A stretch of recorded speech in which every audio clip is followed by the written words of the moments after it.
Assalamualaikum. Assalamualaikum. Waalaikumsalam. Ada Mas Asin. Ada apa ya, Mas? Saya mau curhat, Bu. Oh iya, baik, Mas. Sebelumnya, kita cuci tangan dulu ya, Mas. Iya, Bu, siap.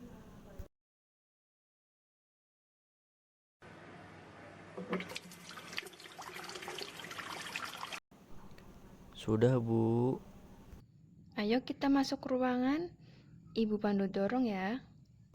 Iya, Bu. Terima kasih banyak ya. Iya, sama-sama, Mas Asin.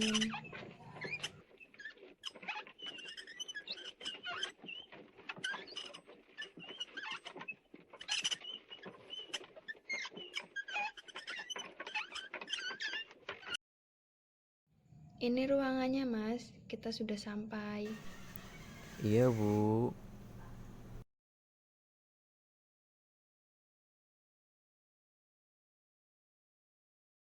Mas Asin, gimana kabarnya? Alhamdulillah. Baik, Bu. Sepertinya kamu kurang ceria hari ini. Apakah ada sesuatu yang terjadi pada dirimu?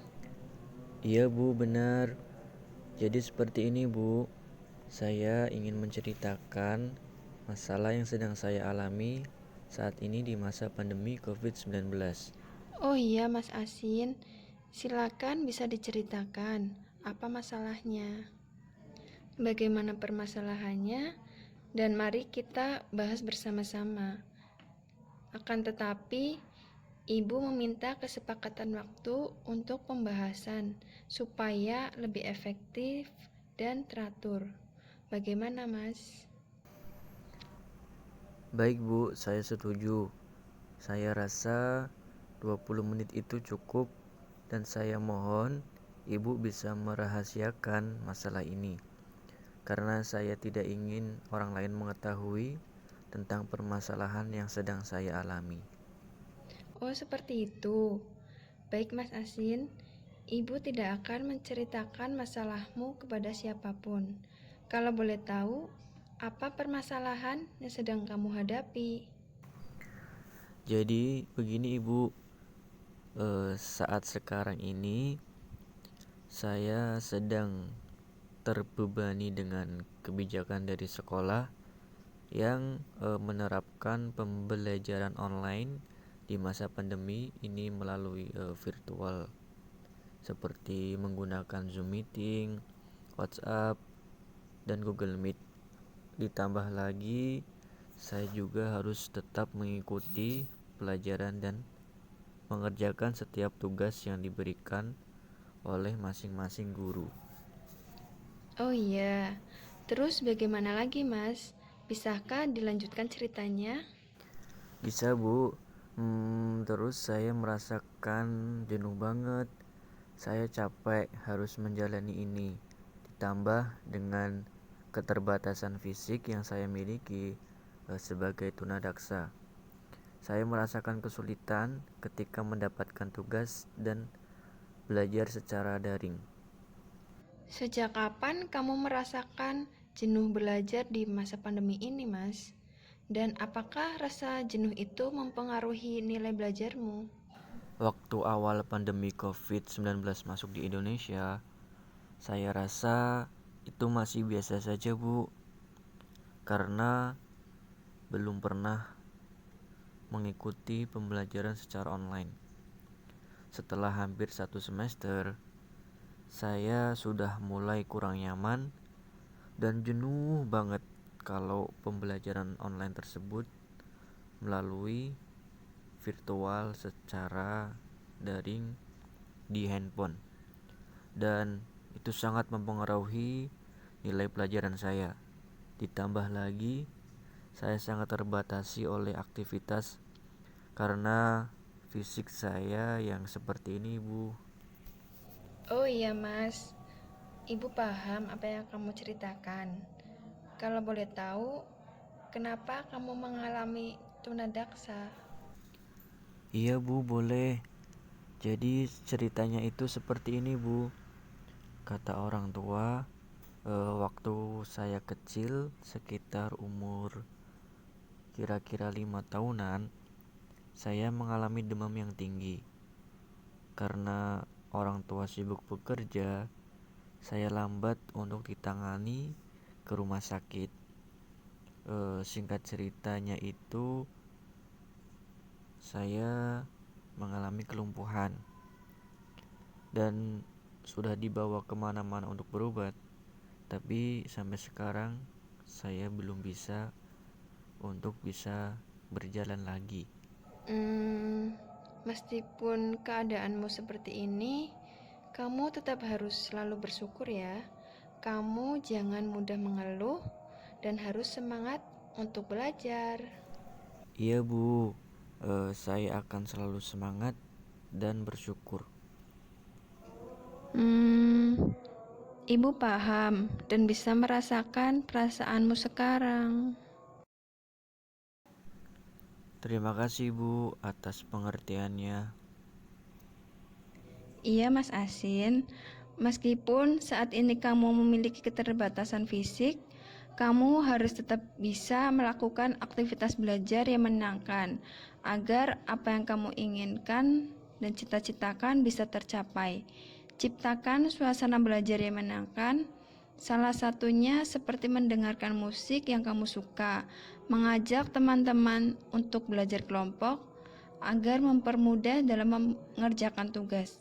Orang tuamu pasti mengharapkan buah hatinya bisa bermanfaat bagi orang lain dan memiliki kreativitas serta prestasi yang bisa dibanggakan. Meskipun keterbatasan fisik itu sedikit mengganggumu, orang tuamu pasti mendukung apapun kegiatan yang kamu lakukan, asalkan kegiatan tersebut positif. Yang pasti, kamu harus bersungguh-sungguh dan fokus pada sekolahmu. Jangan malas belajar dan selalu berusaha melakukan hal-hal yang terbaik untuk siapapun. Iya Bu, siap. Saya pasti akan bersungguh-sungguh dan akan selalu berusaha. Saya sangat berterima kasih ya Bu, karena sudah mau membantu dan sudah mau mendengarkan cerita dari saya. Sekarang saya sudah cukup lega dan akan selalu bersemangat dalam menjalani aktivitas sehari-hari, meskipun terkadang mungkin tidak bisa sepenuhnya karena adanya keterbatasan fisik yang saya alami. Sama-sama Mas Asin. Alhamdulillah. Kita cukupkan sampai di sini dulu ya Mas. Nanti barangkali mau cerita lagi, silakan datang ke Ibu saja. Sukses selalu ya Mas Asin. Amin. Iya Ibu, terima kasih ya. Iya Mas. Ibu antarkan sampai depan ruangan ya. Baik Ibu, saya sangat berterima kasih banyak atas pengertiannya. Assalamualaikum warahmatullahi wabarakatuh. Saya Farizah Kulina sebagai pengamat satu, yaitu mengamati konselor. Berdasarkan proses konseling yang sudah dilakukan antara konselor yaitu Maininda dan klien Muhammad Asin Fuadi sebagai siswa tunadaksa di SMP 1 Pemalang, bahwa yang pertama, bahasa yang digunakan Mas Asin adalah bahasa yang mudah dimengerti atau familiar di telinga subjek sasaran. Yang kedua, untuk penyampaian Bu Maininda sebagai konselor di sini terhadap Mas Asin cukup baik, melayani secara baik dengan menetapkan diri sebagai sedemikian rupa untuk memberikan perhatian terhadap Mas Asin. Selanjutnya saya Iyas Nabila juga sebagai pengamat 2 yang mengamati klien atas nama Asin yang sebagai siswa tunadaksa di SLB Negeri 1 Pemalang. Berdasarkan yang disampaikan oleh Asin cukup jelas karena si klien dapat terbuka dalam menceritakan permasalahan yang sedang dialami. Permasalahan tersebut tentang kejenuhan belajar yang dialami oleh Asin sebagai klien. Adapun hal-hal yang sudah diamati antara lain, yang pertama, Asin terbuka dalam menceritakan masalahnya dalam belajar pada masa pandemi COVID.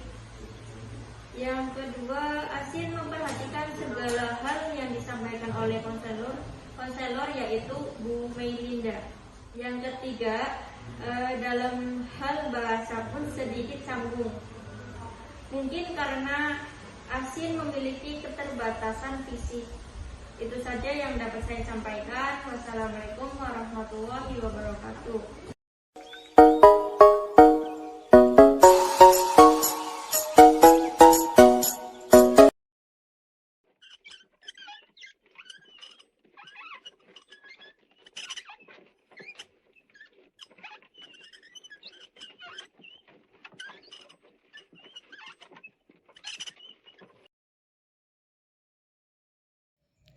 Assalamualaikum.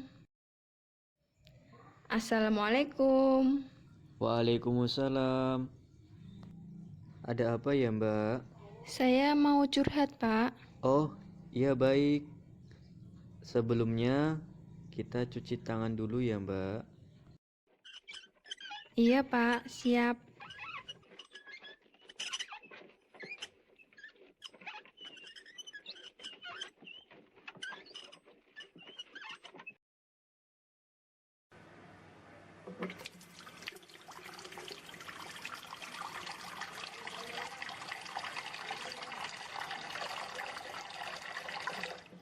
Sudah, Pak.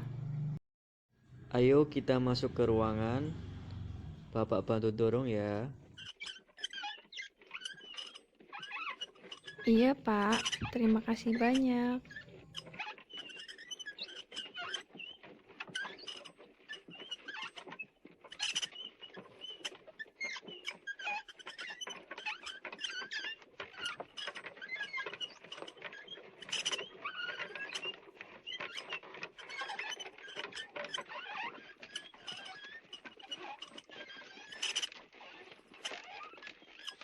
Ini ruangannya, Mbak.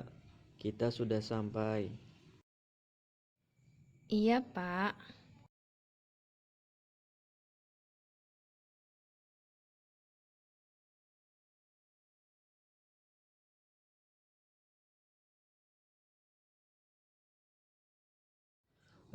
Mbak Linda gimana kabarnya?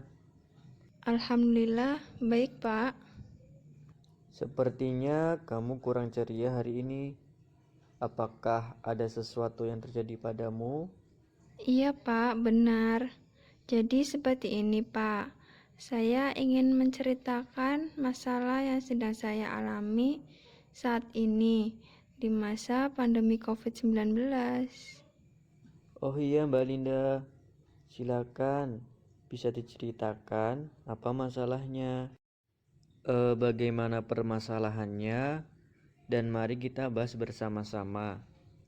Akan tetapi, Bapak minta kesepakatan waktu untuk pembahasan supaya lebih efektif dan teratur.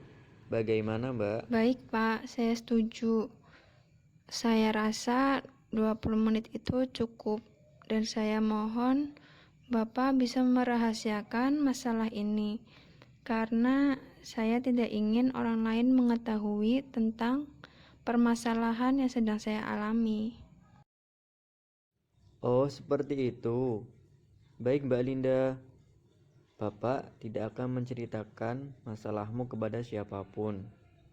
Kalau boleh tahu, apa permasalahan yang sedang kamu hadapi? Jadi begini, Pak. Saat sekarang ini saya sedang terbebani dengan kebijakan dari sekolah. yang menerapkan pembelajaran online di masa pandemi melalui virtual seperti Zoom Meeting, WhatsApp, Google Meet. Ditambah lagi, saya juga harus tetap mengikuti pembelajaran dan mengerjakan setiap tugas yang diberikan oleh guru.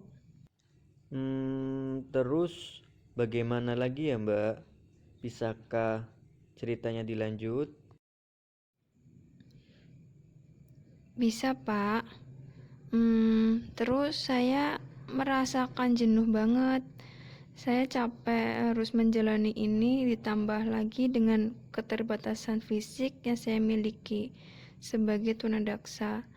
Saya merasakan kesulitan ketika mendapatkan tugas dan belajar secara daring. Sejak kapan kamu merasakan jenuh belajar di masa pandemi ini? Dan apakah rasa jenuh itu mempengaruhi nilai belajarmu? Waktu awal pandemi COVID-19 masuk di Indonesia, saya masih merasakan biasa saja, Pak, karena belum pernah mengikuti pembelajaran secara online. Setelah hampir 1 semester, saya mulai kurang nyaman dan jenuh banget kalau pembelajaran melalui virtual di handphone. Dan itu sangat mempengaruhi nilai pelajaran saya. Ditambah lagi, saya sangat terbatasi oleh aktivitas karena fisik saya yang seperti ini, Pak. Oh iya Mbak, Bapak paham apa yang kamu ceritakan. Kalau boleh tahu, kenapa kamu mengalami tunadaksa? Iya, Pak. Boleh. Jadi ceritanya gini, Pak. Kata orang tua, waktu kecil sekitar umur 5 tahun, saya mengalami demam yang tinggi karena orang tua sibuk bekerja. Saya lambat untuk ditangani ke rumah sakit. Singkat cerita, saya mengalami lumpuh. Sudah dibawa kemana-mana untuk berobat, tapi belum bisa sembuh sampai sekarang. Meskipun keadaanmu seperti ini, kamu tetap harus selalu bersyukur ya. Kamu jangan mudah mengeluh dan harus semangat untuk belajar. Iya, Pak. Saya akan selalu semangat dan bersyukur. Alhamdulillah, Bapak mau tanya, bagaimana cara kamu belajar saat diterapkan pembelajaran online? Saya akui bahwa saya memang kurang aktif dan tidak bisa sepenuhnya mengikuti pembelajaran. Selama pandemi ini, saya hanya mendengarkan materi saja, malah kadang sering gak masuk kelas online karena bosan dan kadang juga kuota internetnya habis. Jadi, selama pembelajaran online, nilai mata pelajaranmu menurun karena kamu merasakan kejenuhan dalam belajar. Iya, Pak, benar. Iya, Bapak paham dan bisa merasakan perasaanmu sekarang. Terima kasih atas pengertiannya, Pak. Iya, Mbak Linda, meskipun saat ini kamu memiliki keterbatasan fisik, kamu harus tetap bisa melakukan aktivitas belajar yang menyenangkan agar apa yang kamu inginkan dan cita-citakan bisa tercapai. Ciptakan suasana belajar yang menyenangkan. Salah satunya seperti mendengarkan musik yang kamu sukai, mengajak teman-teman untuk belajar kelompok agar mempermudah dalam mengerjakan tugas. Orang tuamu pasti mengharapkan buah hatinya bisa bermanfaat bagi orang lain dan memiliki kreativitas serta prestasi yang bisa dibanggakan.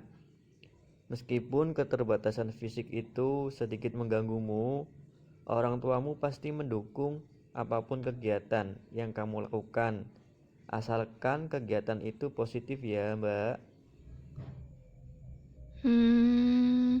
Selain itu, saya harus bagaimana lagi ya, Pak? Yang pasti, kamu harus bersungguh-sungguh dan fokus pada sekolahmu. Jangan malas belajar dan selalu berusaha melakukan hal-hal yang terbaik untuk siapapun. Iya, Pak. Saya pasti akan bersungguh-sungguh dan selalu berusaha. Saya sangat berterima kasih, Pak, karena sudah mau membantu dan sudah mau mendengarkan cerita saya. Sekarang saya sudah cukup lega dan akan selalu semangat dalam menjalani aktivitas meskipun mungkin terkadang tidak bisa sepenuhnya karena adanya keterbatasan fisik yang saya alami. Sama-sama Mbak Linda. Alhamdulillah ya. Kita cukupkan sampai di sini dulu ya Mbak. Nanti barangkali mau cerita lagi, silakan datang ke ruang ini saja. Sukses selalu ya Mbak. Amin. Iya Pak, terima kasih. Saya permisi ya Pak. Iya Mbak, saya antarkan sampai depan ruangan ya.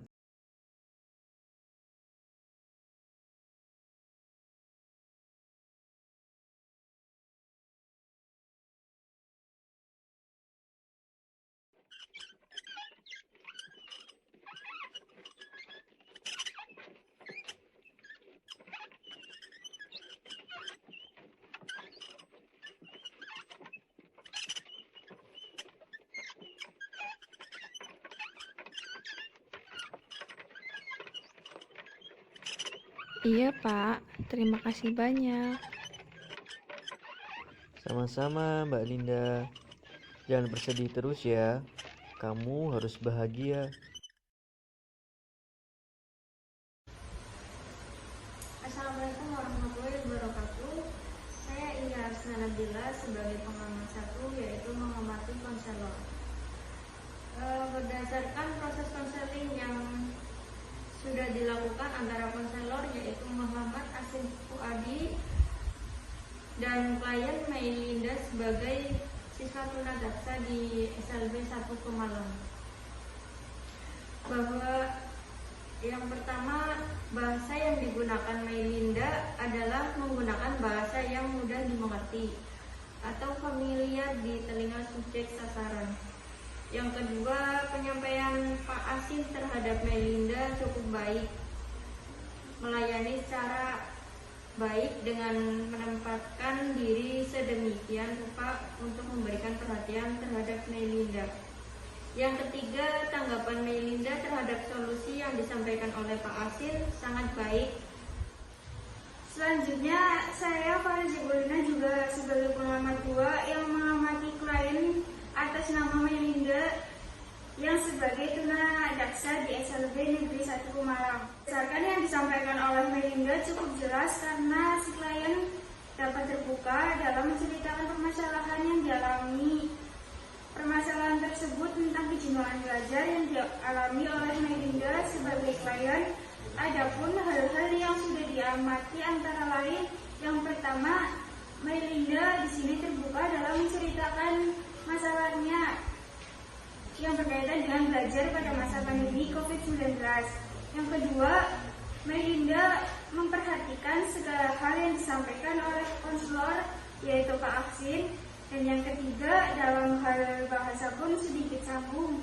Mungkin karena Mei Linda memiliki keterbatasan fisik. Itu saja yang dapat saya sampaikan.